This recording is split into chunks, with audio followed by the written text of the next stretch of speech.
a young guy call a house in Bronte saying, I've got a buyer for 10 million. Can I show them through? Oh shit, you got a buyer, show them through. And then they call Alex going, mate, can you just come around and tell me what my house is worth? This guy's got a buy at 10. I say, well, it's probably bullshit. And no, your house is worth 8 and you need to tidy it up and you need to do this. And okay, thanks, Alex, here's a business. Welcome back to another Both Sides podcast. Today we've got a special treat. We have the number one agent in the country, Alexander Phillips. Thanks for having me. Mate, we really appreciate you spending some time. We know how busy you are. The first question I have for you, Alex, after asking people like Eddie Piddington and a few of your associates and friends, what would be the one thing you'd want to ask Alex if you could ask him? And the big thing that comes to mind is, how do you consistently have drive where people view you not just as a human, but almost like a robotic machine who can outperform people through thick and thin? Like the first place I'd like to start is, how have you built this incredible drive and sustained it long term? Yeah, thanks again for having me. It probably comes from the upbringing that I had with my family and my parents. So my dad was a car dealer. His dad was a car dealer. It's probably come through the bloodline, like it's something that, it come through all my brothers. I've got 4 brothers and a sister, and we're all very driven. It's probably came from that upbringing, of a family. I think I was selling when I was like 10 years old to get $2 to go up to get a bag of lollies or something from the corner shop. But definitely came from that. I went, we were privileged. I grew up on the water in Woolwich in Hunters Hill, which is an amazing spot. I used to go to Riverview College and used to go to school by boat every day.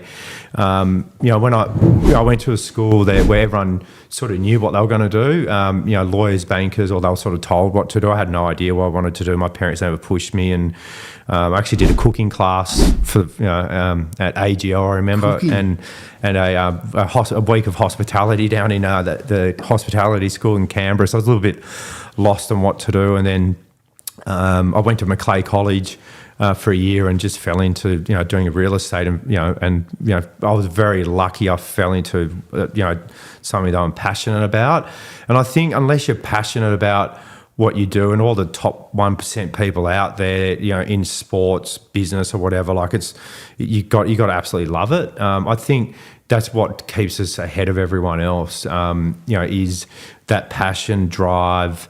It's not like it's not a money thing. It's just about getting better and being the best. So I think a lot of it did come down from that from the family and having that also competition with brothers and sisters. I think from day one. So that's definitely something that I'm very blessed that we had that. Was there ever a point in your life, Alex, where you had an event or a trigger or response? A lot of the people we interview that are super successful have either a traumatic event happen or there's something that really sparks this drive. Was that the case for you, or was it more so finding a passion that really... I probably, I really just just one thing that came to mind that sparked that was the sales meetings I had with John McGrath back at, it was McGrath Partners back then, 24 years ago. It was those...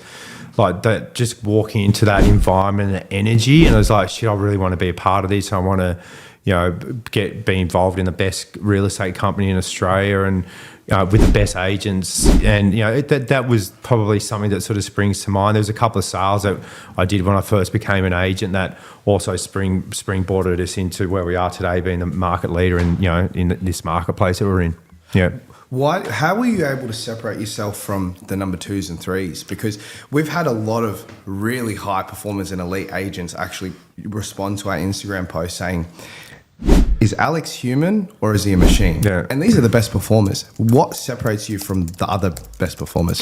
What is it? 7:10 this morning. I've been in the office for half an hour. I've already set up on my day. Wow. I've been up at 4:00 planning my day. It's a hard thing to sort of put it like an exact reason on why we are, but that's, if you look at like the guys that are like 2s and 3s, they're probably not even half as like the GCI rewrite is probably double anyone that's even close to us. Do you mind sharing what that figure is? Oh, I'd rather not. It's a lot though, but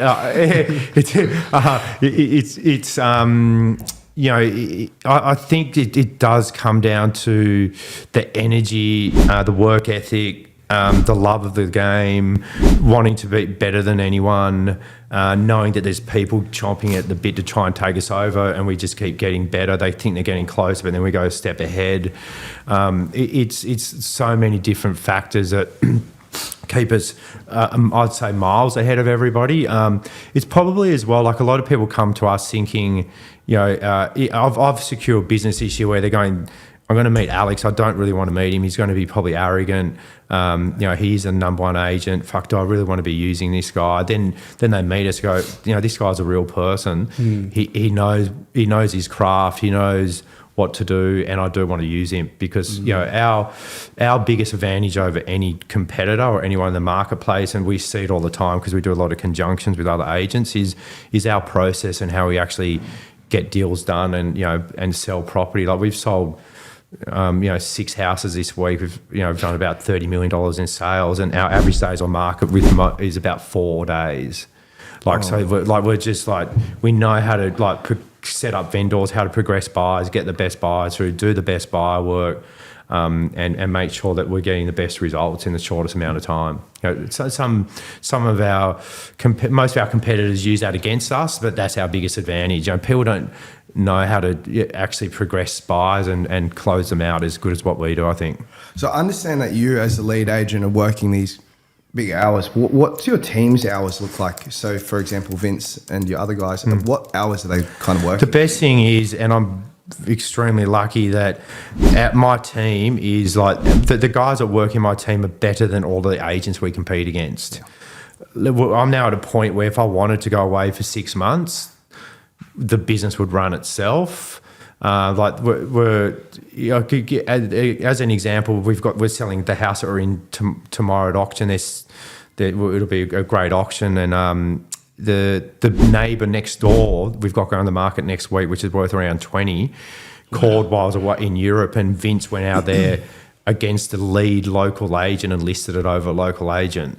So my team are so well qualified. Like there's Vince, Kenji, Gavin, Tom and Prue and me. We've got combined years of experience of 80 years.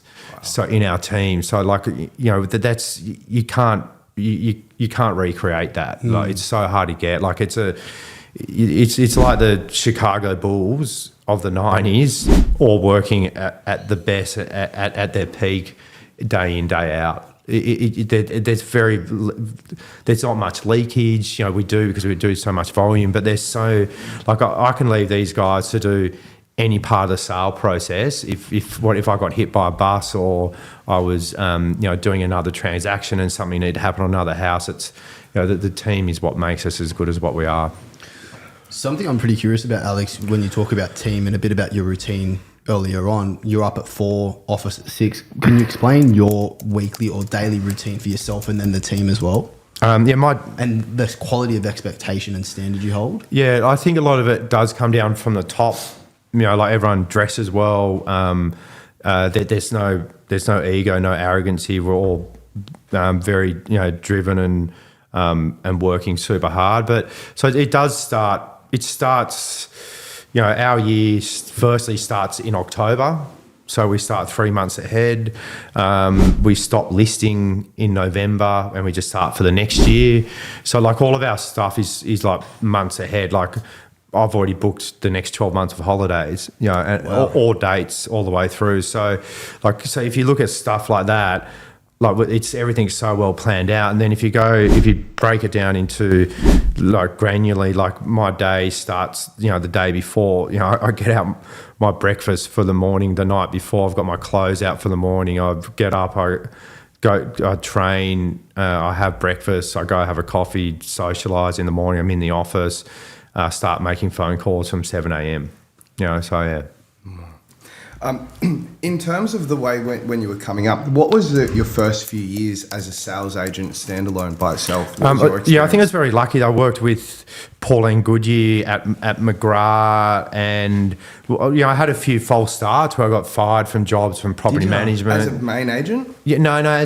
So I started with Bethran Richards, who's an agent from the agency at McGrath. Worked for 3 months, got fired from her. Then I worked in the back end office at McGrath. So I used to do all the CoreLogic reports for the agents. I actually delivered all the magazines. I was like a courier for like a year to all the offices. They used to have a magazine called Space Magazine. You used to have to deliver each week so the agents could hand it out. Then I was lucky enough, I went for a job with Pauline, who's like the number one agent at McGrath, second agent. So for anyone starting out, and there's a couple of things you got to remember. Is one, there's no short, quick path to becoming an agent, and you've got to work with a great environment and with someone that is going to give you like all the best traits of a real estate agent. I was lucky enough that I worked for Pauline for 3 years as an assistant. So, I did hard yards of that. Then we went and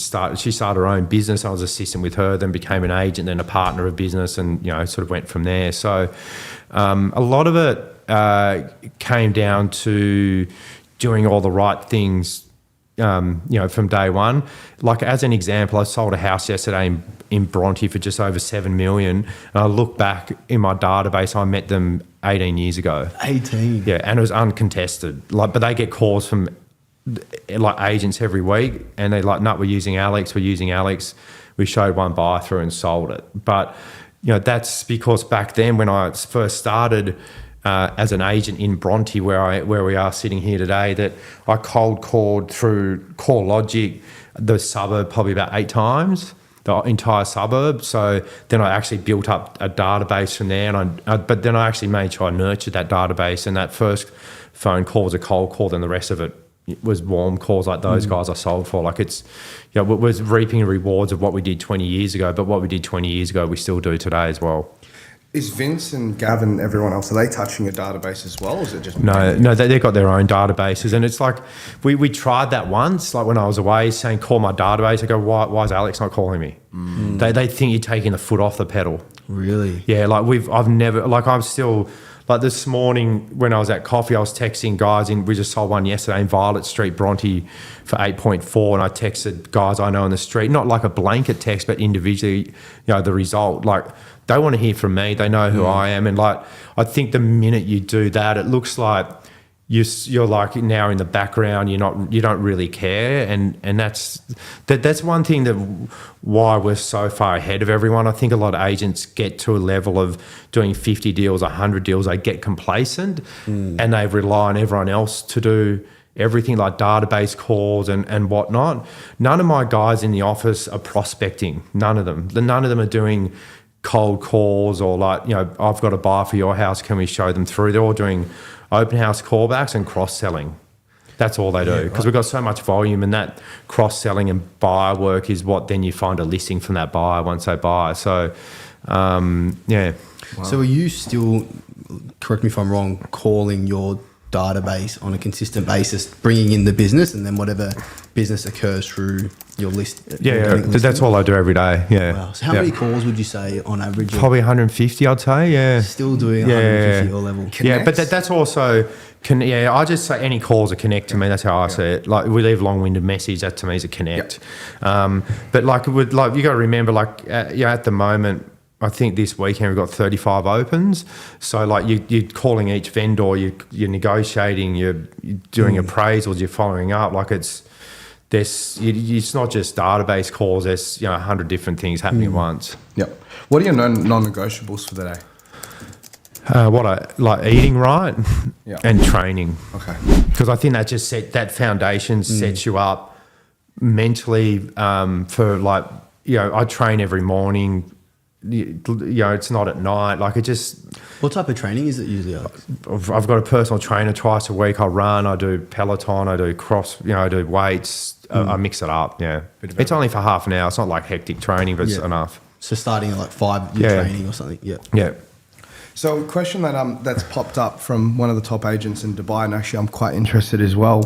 What happens now that you've hit this certain crescendo of success and it's starting to fast track and you're getting thrown all these different opportunities? How do you decipher which opportunity to go for and not get overloaded with what's coming through? That's a good question. As in listing opportunities or other business opportunities, investments, developments, whatever. I've got guys that do that for me. Like, so I've got a financial planner. He gets me into investments, shares. If I want to buy real estate, I'll buy that. I get calls every week about doing developments. I did it once, and I'm better off. I make more money. That 20% of my day wasting time on that is probably, if you work out 20% over a year, that's 50 sales. I'd make more money selling. So I've worked out that keep best at what I do. So I just don't do that. Yeah. I know that I'll make more money doing what I'm doing now, and I enjoy it more. Yeah. Keep laser focused on what you're doing. Yeah, and you've got to have, like, my team don't do any personal stuff for me. They don't get my dry cleaning or my lunch, or it's all just business. But I've got other people that help me with all that other stuff. Yeah. And how do you manage burnout? Is it just I don't get burnt out. Yeah, I'm lucky that. Have you ever reached burnout? Ever? Sometimes I think mentally, because you're in December you can, but even in COVID when we didn't have any holidays, I didn't. I think you get burnt out if you the wrong lifestyle. I think I used to go out a lot, 10 years ago, have big nights. I don't do that anymore. If I did that now, you'd be burnt out. Yeah. So it's knowing that I do between 8 and 12 week holidays each year. So we're only here for 80% of the year doing what we do. But also what stops that burnout is actually having a proper holiday. I divert my phone. So I was in Europe for 5.5 weeks. I got back a month or so ago, and I made about 25 phone calls in. Wow. Yeah. So we actually do properly. But it took me a week to decompress. Then a week you're tired because your body's sort of changing, going, fuck, this is different. Then you need another 3 weeks to recharge. So you've got to make sure you have long breaks. So are you on your breaks? Are you still sticking to a routine of waking up, train? Yeah. So that's you're drinking more, eating more, but every morning we train or play tennis or whatever it is. Yeah, that's part of what I enjoy about a holiday the most. Yeah. Do you? So out of curiosity, the question came through: if you were forced to take a month off real estate cold turkey and couldn't travel, what would your daily life consist of? Is it very similar to what you're doing on holiday? Yeah, definitely. Yeah, just divert my phone and relax my house. Yeah. I guess in terms of the way that you holiday, what I'm looking at the end of this year is I'm going to go away for 2.5 weeks, and then I'm looking at it. I'm not sure if I can take any more time off other than that. With your holidays, are you coming back and sitting it still at home, or is it just all overseas? Always overseas. I can't, with my phone, I can't switch off. The reason why I have such good holidays is actually being on a different time zone. That's why I like Europe the most, because you get, if you go to bed at 10 o'clock at night, it's about 6 in the morning in Sydney, so you miss it. Then you get up at 7, you got 3 hours, and then Sydney's asleep. So that's I know I can tell you the exact time zones everywhere around the world because I know where I want to go and how it works. So America's a little bit different. You get more nighttime. It's we go skiing in America and whatnot. So it's definitely been on a different time zone. Definitely is probably the biggest advantage of it. So if you was back in your 20s again, because I'm a 26, Alex, and there's a lot of our audience that are in their 20s that are looking to want to grow their careers, what advice would you give to your younger self back in your 20s, or people like us? What routine, structures, advice, lessons would you share? I think these days the demographic is very different than when I started. Everyone wants to do fast track everything. You can't. There's no fast tracking getting experience. So I hear it every day. We secure so many listings over other agents because they've had an offside. A young guy call a house in Bronte saying, I've got a buyer for 10 million. Can I show them through? Oh shit, you got a buyer, show them through. And then they call Alex going, mate, can you just come around and tell me what my house is worth? This guy's got a buy at 10. I say, well, it's probably bullshit. And no, your house is worth 8. and you need to tidy it up and you need to do this. And okay, thanks, Alex, here's a business. So these guys are like, these young guys are doing the wrong prospecting because they're opening up the door to everyone else. So if I was starting out again, I was starting in your office or buyer's agent, I'd be getting with a really good agent saying, okay, well, what do I need to do? How do I get better at my craft? The first thing you got to do is have the best product knowledge. Like you can't cold call this house tomorrow and go, oh, it sold for 11.8. And the neighbour goes, well, what did next door go for a year ago? Fuck, you don't know because you've only just started. So again, you're off the back foot. So firstly, you got to get the best product knowledge. You got to get the best product knowledge of what you're selling in your office, what other agents are doing, and the ins and outs of the demographic. Then go, okay, can I get a call list of a house that sold similarly, and just start doing buyer work.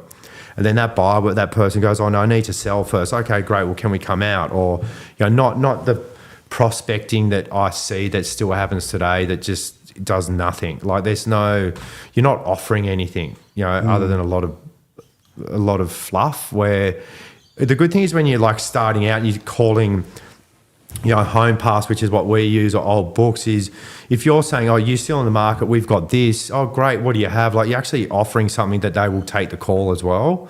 Like you got to be, people are so time poor and savvy. They don't want the sales pitch. They want to know, okay, you're in, yep, I'm out, and up, see you later. This is what we've got. Where do you live now? Are you ready to buy? Can we help you with finance? You need a buyer's agent, whatever it is. Like that is where you will, as a young person, build a good foundation of people following you. It's true.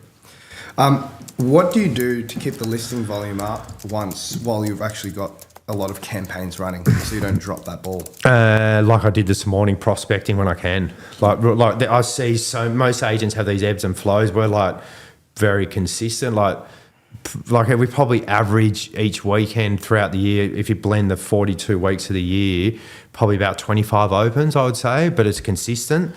At the moment, like 35, which is high. But we also, what people forget about, like I just had a look at my listing sheet. Out of the last 10 appraisals that we've been on, we've missed 6. So our conversion rates is still like, that's quite high. We've missed a lot. But there's stuff that like you've been referred into, but they're already speaking to 2 other agents. You're like, fuck, okay, I'll do my best, but I'm probably going to miss it. I don't want to miss it, but I've got a chance, but it doesn't matter because I've got another 10 balls in the air. That's what we're lucky. We've got enough balls in there that's going to happen, but we still do our best to list as many. But so answering your question, it's about making sure that you're still prospecting and doing everything while you're running so many campaigns. What keeps you up at night that's not real estate? Does anything stress you out? What keeps me up at night? No, I sleep well. Yeah. You can always have personal issues. How do you deal with that when you're running such a fast-paced business? You just, it gets blocked out. Yeah. You just block that out? Yeah. It's a good and bad thing, that. Yeah. For example, if you were to get a night where you couldn't sleep, you're a bit stressed, anxious, do you change your routine, or will your routine? Yeah, I would. Yeah, like if I would say, hey, you have to go out for dinner or something, I'd go, okay, no, I can't get up at 4, I'll go up at 5:30. Yeah. Yeah, definitely. You got to have, I normally have 7 hours sleep a night. 7 hours. Yeah. A mentor's important, and if they are, who are yours? Your mentors are definitely really important. I've always, Josh Vegan is someone that I've used for 20 years. Ivan Brezic, I used to work with. My brother Will. That's who asked the question, actually. Who? That's who actually asked the question. Yeah, Ivan. Oh, good night. Lucky I said him. They are, because they sort of, particularly people that you aspire to or are good at what they do, they keep you level-headed, and they keep you pushing the boundaries, and trying to get better. Every day, as a human being, you want to try and better yourself, and I think that's having those mentors helps you do that. I think if you don't have some, I've seen it happen before. So I've seen guys that sell all their assets, like a house, and then their listings go from 50 down to 20 because they've got nothing driving them. They don't have someone making them accountable. like I make myself accountable. I'm lucky that I'm driven very much by goal. I'm very goal orientated, and like we've got to hit the goals, and I've got, the whole team knows it. But if you don't have that plus a mentor and that internal drive, you're going to stick on 10 to 20 sales a year, which some people are okay with. Yeah. In terms of work hours, are you fit? Do you have a cut-off line where you go, yeah, I'm not going to have a booking appointment? Yeah, past 6:30? after 5 normally. After 5? Yeah, like I'm normally at home by 6. Are you closing deals after that? Yeah, the great thing, like one last night we sold at 7:30 at night, but it's all DocuSign. It's all auction pay. Like the best thing, we're not running around. Like it's the best thing. We do all of our transactions on DocuSign, all our agency agreements on DocuSign. Like it's so far. Like we accepted a price last night on a house at 6 o'clock.